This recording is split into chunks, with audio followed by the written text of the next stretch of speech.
Hi, friends. This is your pal, Scott Garibay. And today I want to talk about American movies, and I want to talk about American culture, and I want to talk about all of this through, specifically through the lens of Chris Stuckman's brand new movie, Shelby Oaks, which I have not seen, but I have my tickets to see it tonight. And so I want to talk about this. So find this really fascinating. So I love American movies. I absolutely just love American movies. And because of that, I get a lot of enjoyment out of watching American movies, but also out of coverage of the trailers and reviews of movies, right? So that's really the icing on the cake to me. The movies are the cake, but the icing is the commentary I get. My favorite movie commentator in the world is Grace Randolph. She works extremely hard at it. She's incredibly dedicated to her work.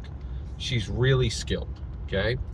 But she trails massively behind Chris Stuckmann, who is a movie reviewer. I think he's terrible at it. Absolutely garbage. Like, just pure butt cheeks. He is not good. Now, why is he so bad at this? Oh, and by the way, he has like 75% more subscribers than Grace. So why does a man who's terrible at movie reviews have more subscribers than a woman who has dedicated her life to it and is phenomenally good and is, by every single metric except subscribers, far better than Grace Randolph is far better than Chris Stuckmann ever will be as a reviewer, right? So why does Chris Stuckmann have, like, I think he's, last time I checked, I think it was like 1.75 million subscribers on YouTube, and Grace has 1 million, right? Or not even. She has 950,000. She can't get over 1 million, right? And she's been just kind of floating for years, right? Trying to get over that mark, right? Get her 1 million sub button. But she just can't do it. But Chris Stuckmann does it, and he sucks at the job. He's just generally garbage as a movie reviewer. Just pure garbage, like the worst, okay? So why? So this gets interesting. The reason why is Chris Stuckmann is a smart man. He's a capable man. He's a talented man who does not want to do the job he has, right? He's like, oh, I'm a movie reviewer, but I don't want to be a movie reviewer. I want to be a director, right? Well, the problem is, like, this would be fine if you were just some scrub, commentator, but you're not. You're actually literally one of the, I think he, to this day, is the #1 movie reviewer in the world, like, as far as subscribers. Like, nobody's even close. Like, but he doesn't want to do the job. Like, he's like, oh, and the thing is, he wants to be a movie director. But this has been going on for like 5 years, right? Now, what's the problem? Well, the problem is, for 5 years, his commentary his movie reviews have gotten worse and worse and worse, because he's like, oh, well, I don't want to talk bad about other directors. Well, then quit. Don't do it anymore. Like, make room for the rest of the world. Don't waste another person's time on your terrible commentary. And it's terrible because you don't want to do it. You literally don't want to do it, right? Like, and so I've been incredibly frustrated by this whole thing. So I really feel that Chris Stuckmann should have removed himself from the movie reviewer space altogether. The reason he didn't is because first of all, he's been trying to make his first movie, which is Shelby Oaks. That comes out tonight, right? So finally, we've reached a point where,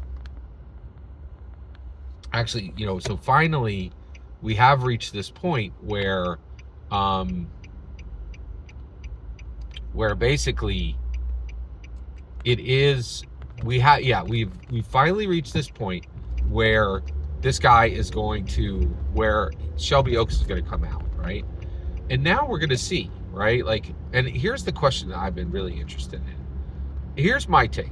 I think, saying this before I've seen Shelby Oaks, I think he should have abandoned his desire to be a movie director. And the reason why is he's the #1 movie reviewer in the world. The people have spoken. The people say, listen, we love getting this content from you, right? And he should have written that until the wheels fell off, right? But instead, he's like, you know what? I'm the #1 movie reviewer in the world, but I don't care. That's not enough. I want this extra thing.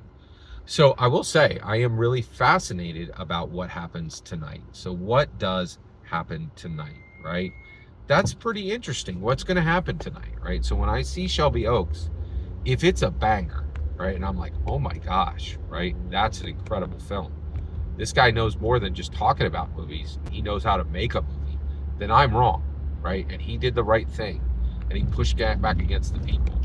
But if it's garbage, then he was given an incredible gift, and he was given a great horse, and he looked that horse in the mouth, right? Like, so I'm really fascinated there's stakes on this movie review, right? Like, there's stakes on seeing this movie.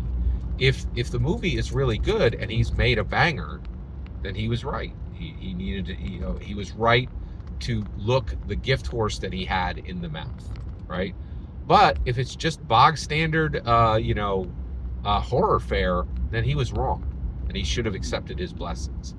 I'm really curious to see what happens. So I made this video here because I wanted to capture the stakes on viewing this movie. I also think it's really fascinating that there are stakes on viewing a movie. Every single word you just heard in this video is my humble opinion. The important part is when I get to hear your humble opinion, when you get in the comments and send your traffic. Please consider subscribing, and have a fetch millennium.